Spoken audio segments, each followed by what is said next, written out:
analisis regresi, yaitu untuk mengukur kekuatan asosiasi linier atau hubungan linier antar dua variabel atau lebih dan menunjukkan arah hubungan antar dua variabel.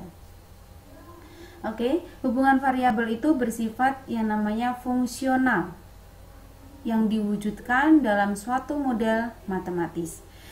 Pada analisis regresi ini nanti variabel dibedakan menjadi dua bagian, yaitu variabel respon atau variabel yang bergantung atau biasa kita kenal namanya variabel dependent. Yang kedua adalah variabel penduga atau kita kenal namanya variabel bebas atau variabel independen. Analisis regresi ini memiliki banyak manfaat, ya, digunakan hampir pada semua bidang kehidupan, baik dalam bidang ekonomi, industri, ketenagakerjaan, sejarah, pemerintah, ilmu lingkungan, dan lain sebagainya. Salah satunya adalah dalam analisis regresi itu adalah tujuannya untuk mengestimasi dan untuk memprediksi rata-rata populasi atau nilai rata-rata variabel dependen berdasarkan nilai variabel independen yang diketahui. Jadi nanti dampak dari penggunaan analisis regresi nanti bisa menaikkan atau menurunkan variabel dependen, ya, yaitu dengan cara menaikkan variabel. Jadi bisa menurunkan, bisa menaikkan variabel dependen dengan cara menaikkan atau menurunkan variabel independen.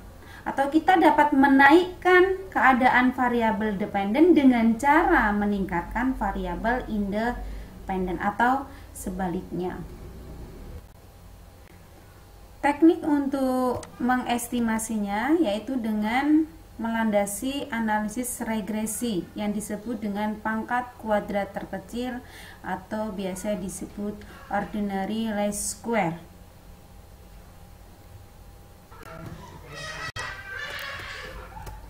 Asumsi ordinary least square atau OLS tadi yaitu mengestimasi suatu garis regresi dengan jalan meminimalkan jumlah dari kuadrat kesalahan setiap observasi terhadap garis tersebut. Asumsi utama yang mendasari model regresi linier klasik yaitu menggunakan model WS. Yang pertama adalah model regresi linier, artinya linier dalam bentuk parameter seperti dalam persamaan di bawah ini, yaitu Y sama dengan B1 plus B2X1 plus mu I.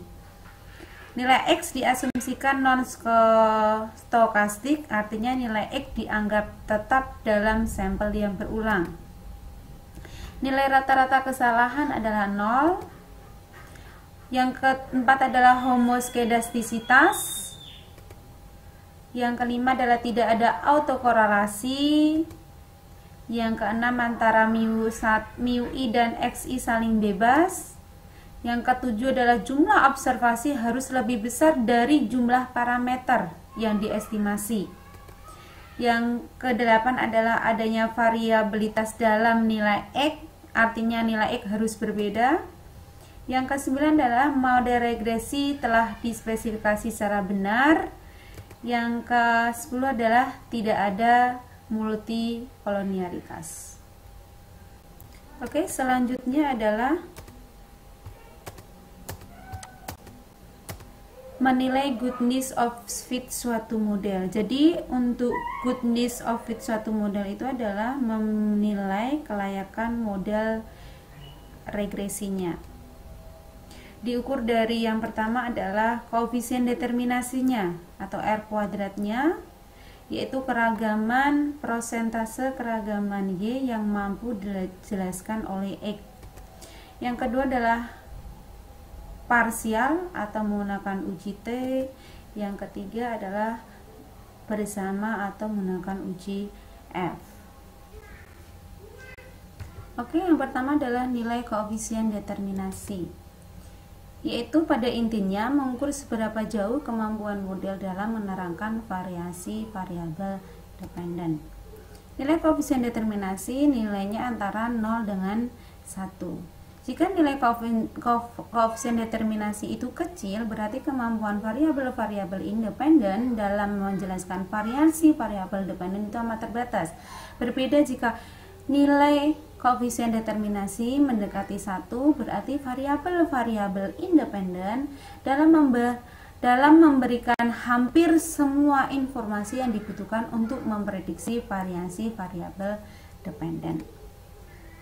Suatu model dikatakan baik jika eksplanasi diukur dengan menggunakan nilai adjusted R kuadrat yang setinggi mungkin, yaitu yang mendekati 0. Kenapa di sini menggunakan nilai adjusted R kuadrat? Karena kalau menggunakan yang namanya R kuadrat pasti akan meningkatkan nilai dari koefisien determinasi, tidak peduli apakah variabel tersebut berpengaruh secara signifikan terhadap variabel dependen. Tetapi kalau kita menggunakan nilai adjusted R kuadrat, maka di sini dapat mengevaluasi mana model regresi yang terbaik, karena untuk nilai adjusted R kuadrat ini dapat naik atau turun apabila satu variabel independen ditambahkan dalam model regresi. Oke, selanjutnya adalah untuk parsial perkoefisien atau uji T, menunjukkan seberapa jauh pengaruh satu variabel penjelas secara individual dalam menerangkan variasi variabel terikat. Yang berikutnya adalah untuk menguji signifikansi hubungan antara variabel X dan Y. Jadi untuk uji statistik, pengambilan keputusannya itu jika probabilitas di bawah 0,05, maka terdapat, atau di sini artinya adalah variabel X secara individual berpengaruh terhadap variabel Y jika probabilitasnya di bawah 0,05. Di sini adalah menguji hubungan antar variabel X dan Y secara parsial, secara individual. Jika variabel X-nya, yaitu variabel independennya lebih dari 1, contoh saja X1, X2, dan X3, maka kita menguji apakah variabel X1 secara individual berpengaruh terhadap variabel Y. Yang kedua, kita juga menguji X2-nya. Apakah variabel X2 secara individual berpengaruh terhadap variabel Y. Yang ketiga, kita juga menguji X3-nya. Apakah variabel X3 secara individual berpengaruh terhadap variabel Y. Jadi kita melihat secara individual. Kalau variabel independennya ada X1, X2, X3, X4, kita menguji satu per satu. Itu adalah untuk uji parsial. Oke, selanjutnya adalah uji F atau uji bersama-sama. Jadi masih sama ya. Tujuan dari analisis regresi yaitu mengetahui apakah variabel X berpengaruh terhadap variabel Y. Yaitu untuk uji F menunjukkan apakah semua variabel bebas atau variabel independen atau variabel X yang dimasukkan ke dalam model mempunyai pengaruh secara bersama-sama terhadap variabel terikat atau variabel dependen atau disimbolkan dengan X. Uji statistiknya masih sama, yaitu jika probabilitasnya di bawah 0,05, maka di sini adalah variabel independen X secara simultan berpengaruh terhadap variabel Y. Kalau tadi uji T adalah untuk uji parsial, sekarang adalah uji ANOVA. Uji ANOVA tadi adalah bersama-sama. Jika variabel independennya lebih dari 1, analisis regresi linear berganda. Analisis regresi itu kan ada dua kan? Analisis regresi sederhana, ada analisis regresi linear berganda. Diingat itu, di awal sudah saya jelaskan. Analisis regresi linear berganda itu variabel independennya lebih dari 1. Jika di sini contohnya adalah variabel independennya ada X1, X2, X3, X4, maka kita menguji apakah variabel independen yaitu X1, X2, X3, X4 secara simultan atau secara bersama-sama apakah berpengaruh terhadap variabel dependen atau Y. Kalau probabilitasnya di bawah 0,05 artinya apa? bahwa variabel independen yaitu X1, X2 atau sampai Xn itu secara simultan berpengaruh terhadap variabel dependen yaitu Y. Oke, untuk lebih jelasnya dalam menjelaskan aplikasi dari teori regresi, maka kita akan mencoba nanti ya menganalisis apakah total income anggota keluarga dipengaruhi oleh size yaitu jumlah anggota keluarga, earns itu adalah gaji kepala keluarga, wealth itu adalah kekayaan keluarga, dan saving itu adalah tabungan keluarga. Model regresinya, matematisnya ini adalah income. Income adalah variabel dependen, variabel yang dipengaruhi sama dengan B0, B1 size, ini variabel independennya ada size, B2 earns, B3 wealth, dan B4 saving. Jadi di sini variabel independennya ada size, earn, wealth, dan saving. Oke, kita coba dulu untuk buka SPSS-nya. SPSS-nya, filenya adalah cross-check 1. Kita buka dulu.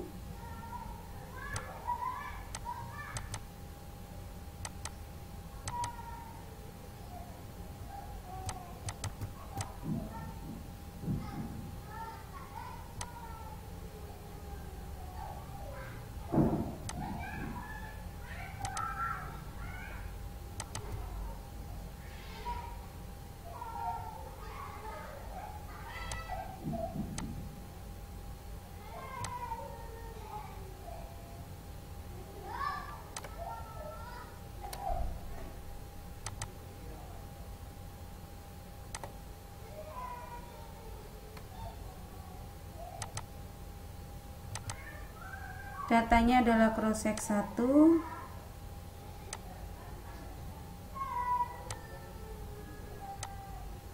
Cross-check 1 ya. Tadi variabel dependennya adalah income, variabel independennya ada 4, size, earn, wealth, dan saving. Oke, kita buka analyze regression linear. Oke, dependennya adalah income, variabel independennya adalah size, terus earns, kekayaan keluarga wealth, dan saving tabungan keluarga. Oke, kita pilih di sini terus oke.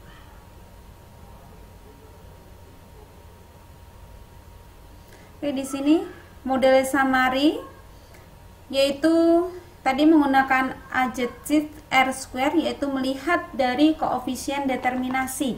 Koefisien determinasinya di sini adalah sebesar 0,807 atau 80,7%. Hal ini berarti sebanyak 80,7% variansi income, yaitu variansi variabel dependent income, dapat dijelaskan oleh variansi dari keempat variabel independen, yaitu size, earn, wealth, dan saving. Sisanya yaitu sebesar 19,3 dijelaskan di luar model. Oke, selanjutnya adalah ANOVA. Di sini probabilitasnya untuk regressionnya adalah 0,00. Probabilitasnya di bawah 0,05. Tadi syarat berpengaruh variabel X berpengaruh terhadap variabel Y itu adalah jika probabilitasnya di bawah 0,05. Karena di sini probabilitasnya 0,00 dan kurang dari 0,05, maka bisa dikatakan bahwa model regresi ini dapat digunakan untuk memprediksi income, atau bisa dikatakan bahwa variabel independent size, earns, wealth, dan saving secara bersama-sama atau secara simultan berpengaruh terhadap variabel dependent yaitu income. Oke, selanjutnya adalah uji koefisien untuk uji parsial, uji T. Oke, di sini size probabilitasnya 0,075, ons 0,00, well 0,003, dan saving 0,892. Maka di sini untuk uji parsial, variabel size tidak berpengaruh terhadap income, variabel saving, variabel independent saving tidak berpengaruh terhadap variabel dependent income. Di sini yang berpengaruh adalah variabel ons dan well, yaitu ons tadi adalah gaji kepala keluarga, sedangkan well tadi adalah kekayaan keluarga. Jadi di sini yang berpengaruh hanya ons dan well.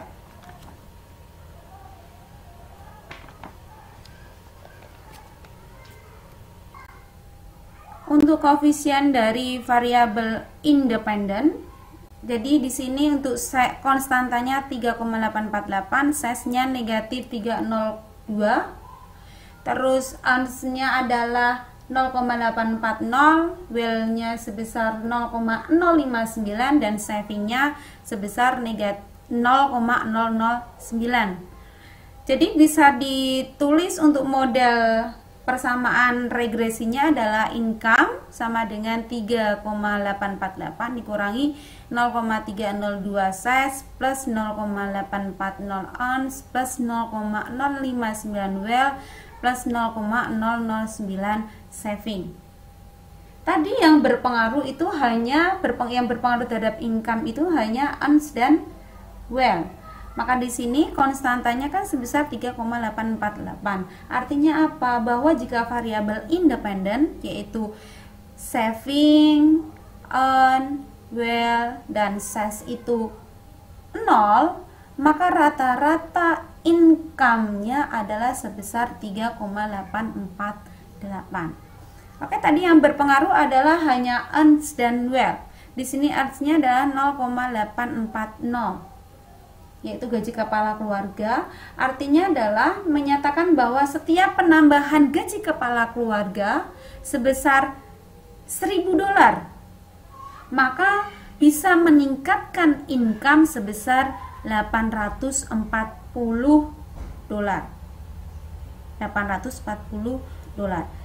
Yang berikutnya tadi yang berpengaruh adalah well 0,059, kekayaan keluarga. Setiap penambahan well atau kekayaan keluarga sebesar $1.000 akan meningkatkan income keluarga sebesar $59. Jadi kalau dapat meningkatkan income sebesar $59. Kalau penambahannya $1.000. Kalau penambahannya $10.000 ya udah $590. Jadi penambahan income-nya sebesar $590. Kalau kekayaan keluarga atau well-nya meningkat sebesar $1.000.